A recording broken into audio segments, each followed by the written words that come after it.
Philadelphia ஊழியங்கள் வழங்கும் திறந்த வாசல் நேரம்.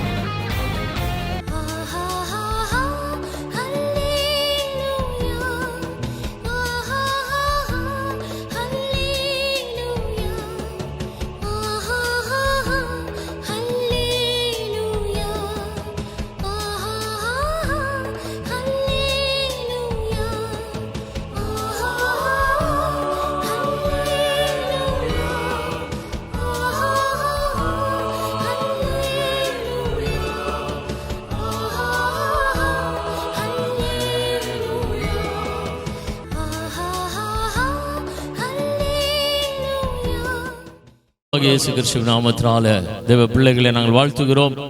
ஆண்டவர் செய்த நன்மைகளை நாம் எண்ணி எண்ணி துதிக்கிறவர்களாய் ஆண்டவரை மகிமைப்படுத்துகிறவர்களா நாம் இருக்கும் பொழுது ஆண்டவர் நம் மீது பிரியமுள்ள தேவனா இருக்கிறார்.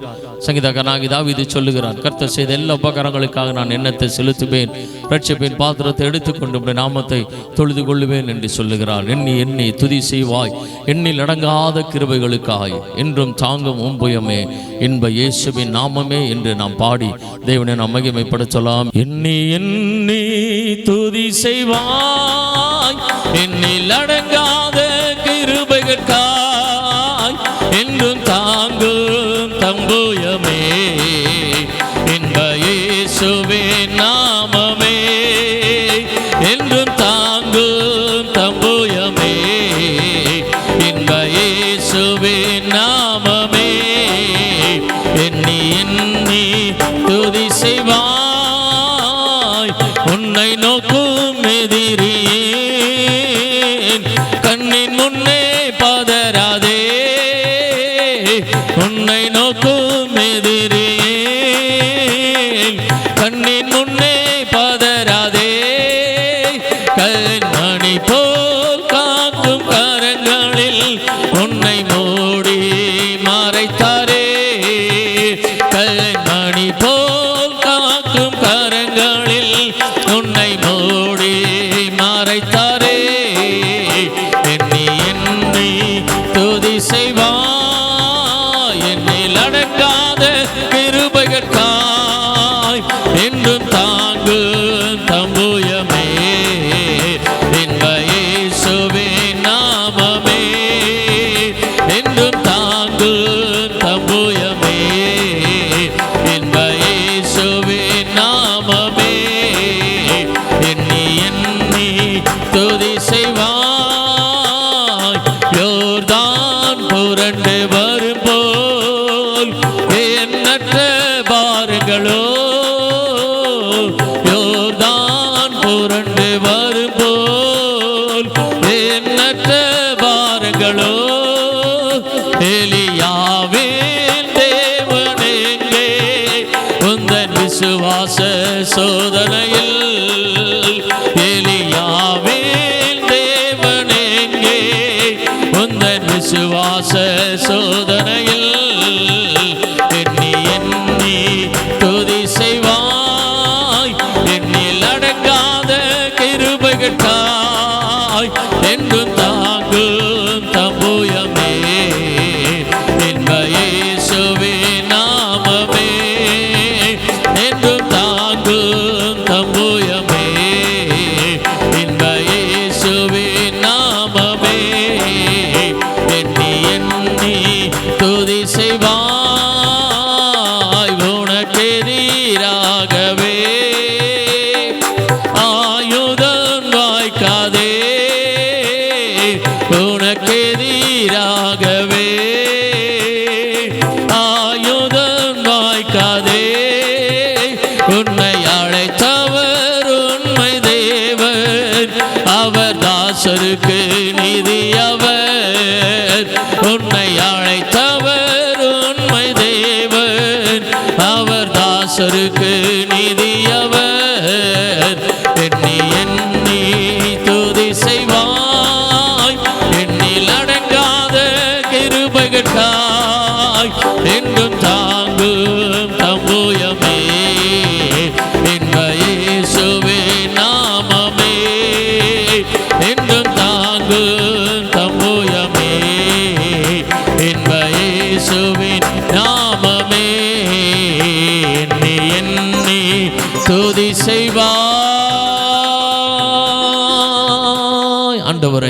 எப்பொழுதுமே மகிமைப்படுத்தவர்கள் நாம் இருக்கும் பொழுது இந்த ஜனத்தை எனக்கென்று ஏற்படுத்தினேன், இவர்களின் துதியை சொல்லி வருவார்கள் என்று ஆண்டவர் சொல்ல இருக்கிறார். கடந்த வாரத்தில் தேவனாகிய கர்த்தர் நம்முடைய வாழ்க்கையில எப்படிப்பட்ட காரியங்களை எல்லாம் அவர் செய்து வைத்திருக்கிறார், இந்த உலகத்தில் நம்மை உண்டாக்கினவர் நம்முடைய வாழ்க்கையில எவைகளை எல்லாம் உண்டாக்கி வைத்திருக்கிறார் என்பதை நாம் பார்த்தோம். தொடர்ந்து அதே அதிகாரத்தில் நாம் கர்த்தருடைய ஆசீர்வாதங்களை இன்னும் அதிகமாய் பார்க்க போகிறோம்.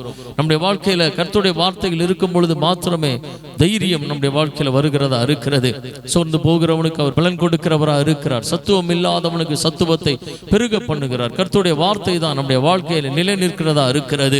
சங்கீதக்காரனாகிய தாவீது சொல்லுகிறார், நம்முடைய வசனம் என் கால்களுக்கு தீபமும் என் பாதைக்கு வெளிச்சமா இருக்கிறது என்று சொல்லுகிறார். எனவே நம் ஆண்டவருடைய வார்த்தையை பார்த்து தேவனுடைய வசனத்துல கர்த்தர் நம்முடைய வாழ்க்கையில எப்படிப்பட்ட காரியங்களை செய்து கொண்டிருக்கிறார், நம்மை உண்டாக்கும் பொழுது அவர் எப்படி நம்மை உண்டாக்கி இருக்கிறார் என்பதை நாம் பார்க்கும் பொழுது இந்த உலகத்தினுடைய எந்த காரியங்களை நாம் மேற்கொள்ளும் பொழுது நமக்கு ஒரு பெரிய தைரியத்தையும் பலத்தையும் கர்த்தருடைய வார்த்தை கொடுக்கிறதா இருக்கிறது. கடந்த வாரத்தில் நாம் வாசித்தோம், இஸ்ரவேலை ஆசீர்வதிப்பதே தேவனுக்கு பிரியம். யாக்கோபினுடைய கூடாரங்கள் வாசஸ்தலங்கள் எவ்வளவு அழகா இருக்கிறது, ஆண்டவர் நம்முடைய வாசஸ்தலத்தை நம்முடைய வாழ்க்கையும் எவ்வளவு அழகாய் பார்க்கிறார் என்பதை நாம் பார்த்து தொடர்ந்து நாம் வாசிக்கும் பொழுது என்னாகமத்தின் புத்தகம் 24வது அதிகாரத்தில் 8வது வசனத்தை 9வது வசனத்தை நாம் வாசிக்கும் பொழுது தேவன் அவர்களை எகிப்திலிருந்து புறப்பட பண்ணினார். காண்டாமிருகத்துக்கு ஒத்த பலன் அவர்களுக்கு உண்டு. அவர்கள் தங்கள் சத்துருக்களாகிய ஜாதிகளை பட்சித்து அவர்கள் எலும்புகளை நொறுக்கி அவர்களை தங்கள் அம்புகளாலே எய்வார்கள். சிங்கம் போலவும் துஷ்ட சிங்கம் போலவும் மடங்கி படுத்துக் கொண்டிருக்கிறார்கள்.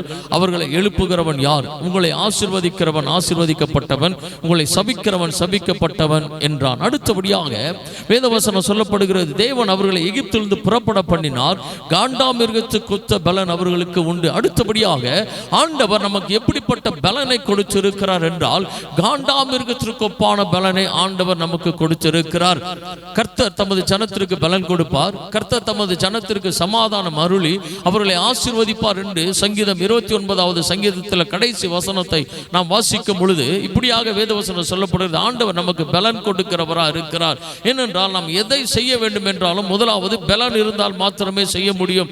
பலன் இல்லாமல் படுத்த படுக்கையாக இருந்து கொண்டிருக்கிற ஒரு மனிதனால, பலவீனப்பட்டு இருக்கிற ஒரு மனிதனால எந்த காரியத்தையுமே செய்ய முடியாது. எல்லாவற்றையும் செய்வதற்கு முதலாவது நமக்கு பலன் தேவை. தேவனாகிய கர்த்தர் நமக்கு எப்படிப்பட்ட பலனை கொடுத்திருக்கிறார் என்றால் காண்டாமிருகத்திற்கு ஒப்பான பலனை கர்த்தர் நமக்கு கொடுத்திருக்கிறார். நான் பலவீனப்பட்டவன் அல்ல, நான் வியாதிப்பட்டவன் அல்ல, ஆண்டவர் எனக்கு காண்டாமிருகத்திற்கு ஒப்பான பலனை கொடுத்திருக்கிறார் என்று நாம் விசுவாசிக்க வேண்டும். ஏனென்றால் வேத வசனத்தில் ஆண்டவர் நமக்கு அப்படிதான் சொல்லி இருக்கிறார். நான் உனக்கு காண்டாமிருகத்திற்கு ஒப்பான பலனை கொடுக்கிறேன் என்று தான் ஆண்டவர் சொல்ல இருக்கிறார். அப்போஸ்தலனாகிய பவுல் சொல்லுகிறார், என்னை பலப்படுத்துகிறேன் கிறிஸ்துவினாலே எல்லாவற்றையும் எனக்கு பலன் உண்டு என்று சொல்லுகிறார். பவுலுடைய வாழ்க்கையை பார்க்கும் பொழுது ஊழியத்தின் பாதையில பயங்கர கடுமையான பாதைகளில் அவர் போக வேண்டியது இருந்தது. எத்தனை இடங்களில் அடிகள், வேதனைகள், மரணத்துக்கு நிகராக எத்தனையோ பயங்கரமான வேதனைகளை எல்லாம் சந்தித்த பொழுதும் அவர் தன்னுடைய ஊழியத்தை நிறைவேற்றி முடித்ததற்கு காரணம் தேவ பலன். அதனால் தான் அவர் சொல்லுகிறார், என்னை பலப்படுத்துகிறேன் கிறிஸ்துவினாலே எல்லாவற்றையும் எனக்கு பலன் உண்டு. நாம் எல்லாவற்றையும் செய்ய வேண்டும் என்றால் முதலாவது நமக்கு பலன் தேவை. இன்றைக்கு குடும்ப வாழ்க்கையில, தனிப்பட்ட வாழ்க்கையில எல்லா காரியங்களையும் செய்வதற்கு நமக்கு பலன் தேவை. அடுத்த காரியத்தை நான் எப்படி செய்ய போகிறேன் என்று தெரியாமல் சோர்ந்து போகிற நேரத்தில் நமக்கு தெரிய வேண்டும், ஆண்டவர் அவருடைய பலனை எனக்கு கொடுத்திருக்கிறார். என்னால் இந்த காரியங்களை மேற்கொள்ள முடியும், என்னால் இதை ஜெயிக்க முடியும் என்பதை நாம் தெரிந்து கொள்ள வேண்டும். எலியா அப்பத்தை சாப்பிட்டு 40 நாள் அவர் தேவ பலத்தினால நடந்தார் என்று வேதத்தில் நாம் வாசிக்கிறோம். அப்ப தேவ பலன் நமக்கு எவ்வளவு முக்கியமாக இருக்கிறது. அவர் எப்படிப்பட்ட பலனினால நம்ம நிரப்புகிறார் என்றால் காண்டாமிருகத்திற்கு ஒப்பான பலனை ஆண்டவர் நமக்கு கொடுக்கிறவரா இருக்கிறார். வேத வசனம் சொல்லப்படுகிறது, கர்த்தருக்கு காத்திருக்கிறவர்களோ புது பலன் அடைந்து கழுகுகளை போல செட்டைகளை அடித்து எழும்புவார்கள். அவர்கள் ஓடினாலும் இளைப்படையார்கள், நடந்தாலும் சோர்ந்து போகார்கள். தேவ பலத்தினால தான் நம் உயர உயர பறக்க முடிகிறதா இருக்கிறது. காண்டாமிருகத்திற்கு ஒப்பான பலனை கர்த்தர் நமக்கு கொடுத்திருக்கிறார். தேவ பிள்ளையே, சோர்ந்து போகிற நேரத்தில், பலவீனப்படுகிற நேரத்தில் நமக்குள்ளாக விசுவாசம் பெருக வேண்டும் என்றால் வேத வசனத்தை நாம் பார்க்கும் பொழுது நம்முடைய விசுவாசம் அதிகரிக்கும். ஆண்டவர் என்னை பலப்படுத்துகிறவரா இருக்கிறார். காண்டாமிருகத்திற்கு ஒப்பான பலனை அவர் எனக்கு கொடுத்திருக்கிறார். என் தேவனாகிய கிறிஸ்துவே என்னை பலப்படுத்துகிறவரா இருக்கிறார். எனவே இந்த கஷ்டங்களை என்னால் மேற்கொள்ள முடியும், இந்த பிரச்சனையை என்னால் மேற்கொள்ள முடியும். இந்த காரியங்களை என்னால் செய்து முடிக்க முடியும். ஏனென்றால் என்னை என் தேவனாகிய கர்த்தர் பலப்படுத்துகிறார். காண்டாமிருகத்திற்கு ஒப்பான பலனை எனக்கு கொடுத்திருக்கிறார். நான் எதை குறித்து பார்த்து பயப்பட வேண்டிய அவசியம் இல்லை.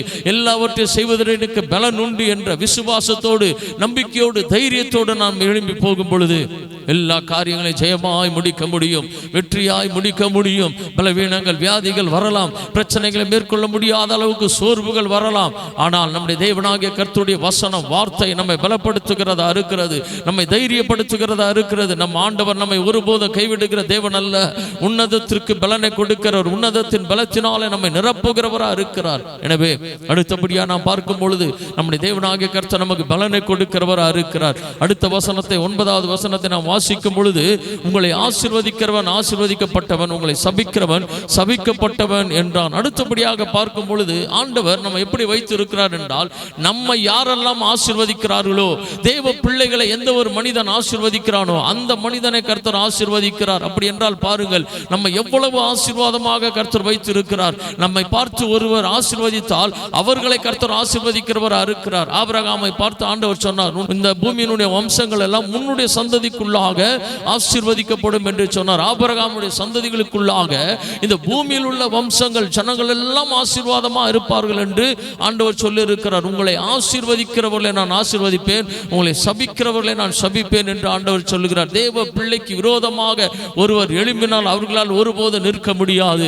தேவ பிள்ளைகளுக்காக யார் ஒருவர் உதவி செய்கிறார்களோ அவர்கள் என்றென்றைக்கும் ஆசீர்வாதமாக மாறுகிறவர்களா இருக்கிறார்கள். எப்படிப்பட்ட ஆசீர்வாதத்தை தேவன் நமக்கு கொடுத்திருக்கிறார். நம்மை முழுவதுமாகவே ஆசீர்வதிக்கப்பட்டவர்களாக வைத்திருக்கிறார். குறைவான ஆசீர்வாதம் அல்ல, நிரம்பி வழிகிற ஆசீர்வாதம். 23வது சங்கீதத்தில் தாவீது சொல்லுகிறார், என் பாத்திரம் நிரம்பி வழிகிறது என்று சொல்லுகிறார்.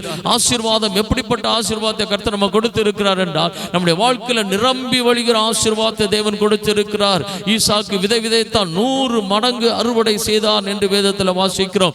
உங்களை ஆசீர்வதிக்கிறவர்கள் ஆசீர்வதிக்கப்பட்டவன். உங்களை யாரெல்லாம் ஆசீர்வதிக்கிறார்கள் அவர்களெல்லாம் நான் ஆசீர்வதிப்பேன், உங்களை சபிக்கிறவர்களை நான் சபிப்பேன் என்று ஆண்டவர் சொல்லுகிறார். தகப்பனை போல நம்மை தோளில் தூக்கி சுமக்கிற நம்முடைய தேவனாகிய கர்த்தர் எப்படி தேவன் நம்மை ஆசீர்வாதமாய் வைத்திருக்கிறார் என்பதை நம்முடைய உள்ளத்தில் முதலாவது தெரிந்து கொள்ள வேண்டும். இந்த உலகம் என்ன வேண்டுமானாலும் சொல்லலாம். ஒருவேளை படிப்பு குறைவாக இருக்கலாம், திறமைகள் குறைவாக இருக்கலாம், பண வசதிகள் குறைவாக இருக்கலாம். ஆனால் தேவனாகிய கர்த்தர் நம்மை குறைவுள்ளவர்களாக வைக்கவில்லை, நம்மை நிறைவுள்ளவர்களாக, ஆசீர்வதிக்கப்பட்டவர்களாக தேவன் வைத்திருக்கிறார். நமக்கு வேத வசனத்தை நாம் தெரிந்தால் தான் நம்முடைய வாழ்க்கையை தெரிந்து கொள்ள முடியும். என்னை ஆசீர்வதிக்கிறவர்களே ஆண்டவர் ஆசீர்வதிப்பார் என்றால் அப்பொழுது நான் எப்படிப்பட்ட ஆசீர்வாதத்துக்குரியவனா இருக்கிறேன் என்பதை நாம் புரிந்து கொள்ள வேண்டும். என்னை ஒருவன் சபித்தால் அவனை தேவன் சபிப்பார் என்றால் ஆண்டவர் என்னை எவ்வளவு தூரம் விசாரிக்கிறவரா இருக்கிறார். தலையில் உள்ள ஒவ்வொரு முடியையும் ஆண்டவர் எண்ணி வைத்திருக்கிறேன் என்று சொல்லி இருக்கிறாரு. அவர் என்னை எவ்வளவு தூரம் கண்காணித்துக் கொண்டு இருக்கிறார், அவர் என்னை கவனித்துக் கொண்டு இருக்கிறார், என்னை பாதுகாத்துக் கொண்டு இருக்கிறார் என்றால் அவர் என்னை எவ்வளவு நேசிக்கிறார் என்பதை நாம் மறந்துவிடக் கூடாது. வேத வசனத்தின்படி அவர் நம்மை ஆசீர்வதிப்பதில் பிரியமுள்ள தேவனா இருக்கிறார். நம்முடைய கூடாரங்களை, நம்முடைய வாழ்க்கையை, நம்முடைய வாசஸ்தலங்களை அழகானவைகளாக தேவன் மாற்றுகிறார். காண்டாமிருகத்திற்கு ஒப்பான பலனை தேவன் நமக்கு கொடுக்கிறார். நம்மை ஆசீர்வதிக்கிறவர்கள் எல்லாம் அவர் ஆசீர்வதிக்கிறார், நம்மை சபிக்கிறவர்கள் அவர் சபிக்கிறவரா இருக்கிறார். தேவ பிள்ளையே, நீ விசேஷமானவன். எனவே தேவனுடைய காரியங்களுடைய வாழ்க்கையில விளங்கும்படியாக தேவனுடைய வசனத்தை சுடர்களாக பிடித்துக் கொண்டு நட்சத்திரங்களைப் போல பிரகாசிக்கிறவர்களாக கர்த்தர் நம்மை மாற்றுவாராக.